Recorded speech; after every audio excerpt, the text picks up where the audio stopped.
मित्रों नमस्कार। एक फैज़ खान हैं, पैदल पैदल चल रहे हैं, आज बहुत बड़े राम भक्त बन गए हैं, बहुत बड़े राम भक्त बन गए हैं। उस समय कहाँ थे जब ढांचा विवादित ढांचा तोड़ना था? कहाँ थे भाई? ऐसे राम भक्त लोग कहाँ थे? मैं उनसे पूछना चाहता हूँ, आज पूछता है भारत। जब विवादित ढांचा गिराना था उस समय कहाँ ये थे? उस समय तो गोली बंदूक लेके तैयार थे, पूरे देश में विवाद कर रहे थे, कितने लोगों की जानें चली गई। वो कौन लोग हैं भाई? तुम जो धर्म मानते हो उस धर्म से अलग था वो कौन लोग हैं? उनका राम भक्ति कहाँ था उस समय जब विवादित ढांचा गिराया गया था? आप कहाँ थे? राम भक्ति इस समय जगी है जब देश में भाजपा की लहर आ गई है, सरकार आ गई है। देख रहे हैं कि अब बाकी जितने विपक्षी हैं जा रहे हैं, शासन सत्ता में आके मलाई खाना है और कह रहे हैं फेसबुकिया क्या करेंगे? बहुत दम है तो चलिए ना, चलो। मैं तो था वहाँ अयोध्या विवादित ढांचा गिराने में, मैं था उस समय 11वीं में पढ़ रहा था, बच्चा था। हमारे ही गांव के एक सांसद थे पंडित राम नगीना मिश्रा, उनसे प्यार से कहा कि घूमने का शौक था, मैंने कहा कि दादाजी हम भी चलेंगे। कहे ठीक है चलो।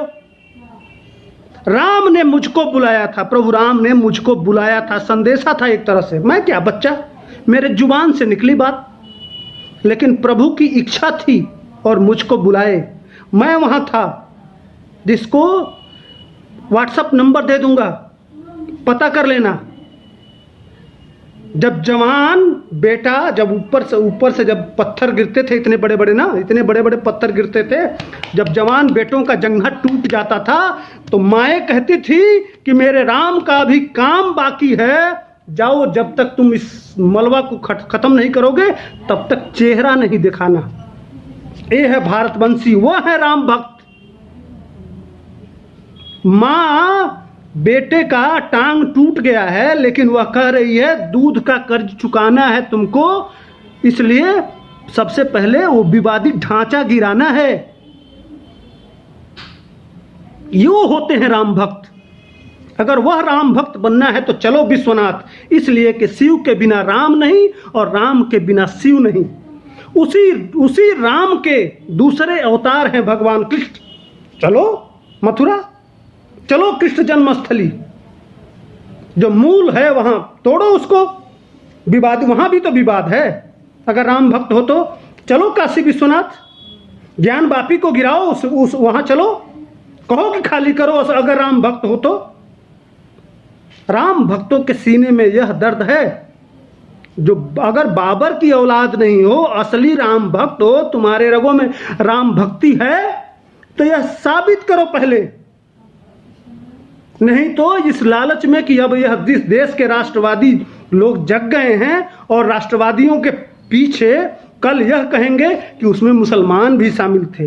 यह अलतकिया तुम्हारा हम जानते हैं 3 तरह के होते हैं।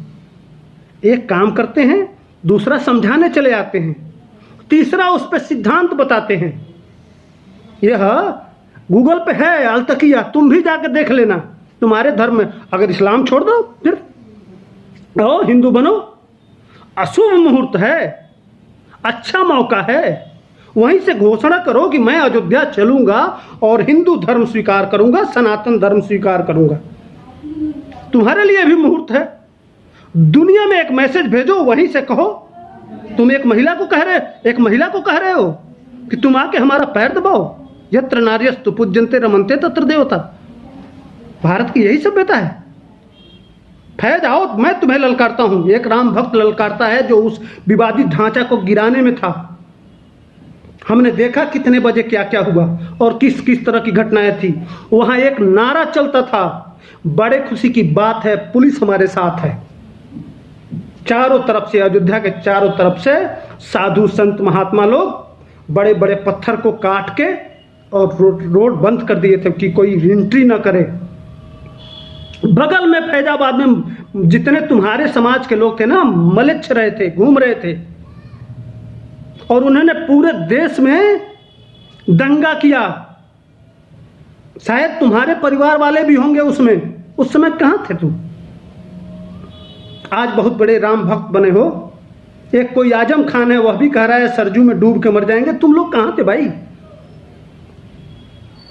उस समय तो कोई, हमारी 3-3 सरकारें गिरा दी गई। आज राजस्थान पे चर्चा चल रहा है, राजस्थान पे मुख्यमंत्री और तमाम सिद्धांतों की बात कर रहे हैं, तमाम बातों की मार संविधान की बात दुहाई दे जा रही है। विवादित ढांचा गिराया गया अयोध्या में, और सरकार गिरा गई राजस्थान और मध्य प्रदेश में। क्या बिगाड़ा था राजस्थान और मध्य प्रदेश के लोग? क्या वहां चुनी हुई सरकारें नहीं थी? क्या वहां जनता के लोगों ने वोट नहीं दिया था? और 5 साल किस लिए वोट दिए थे? लेकिन यह कांग्रेसी और वामपंथियों ने मध्य प्रदेश और राजस्थान की सरकार गिरा दी, और घटना था उत्तर प्रदेश। आज यह संविधान की दुहाई देते हैं। इसी तरह से यह जितने लिबरल हैं या जितने ये जिहादी हैं, 3 तरह के होते हैं। यह भी एक तरह का बौद्धिक जिहाद है कि हम किसी तरह से उसमें शामिल हो जाएं कि कल हमारे आने वाले पुरखे कहें कि हम भी शामिल, उनको कहने का मौका मिले।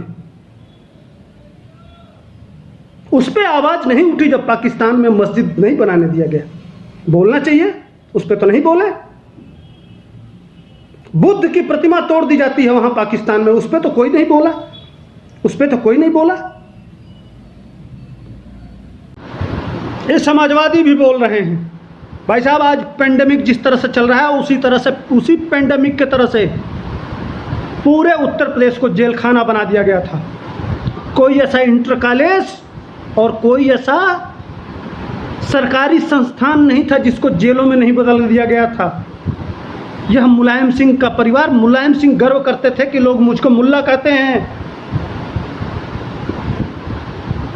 नौजवानों को ये भगवा गमछा पहनना रोक था।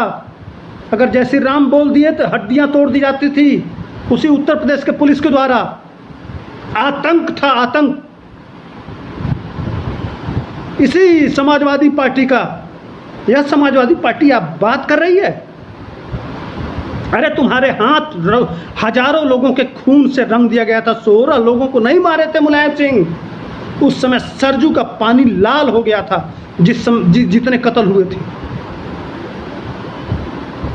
तुमको तो शासन सत्ता क्या, तुम लोगों को तो खड़े पेड़ में टांग देना चाहिए जिस तरह के अपराध समाजवादी पार्टी के लोगों ने किया है। और समाजवादी पार्टी की बात करने वालों को डूब के मर जाना चाहिए। समाजवादी उस समय जिस तरह का आतंक था, अपने जो भी समाजवादी पार्टी की बात करते हैं अपने बाप दादाओं से पूछ लो। अरे भगवान राम के काम में जिस तरह से रोड़े डाले, इनको नरक में भी जगह नहीं मिलेगी।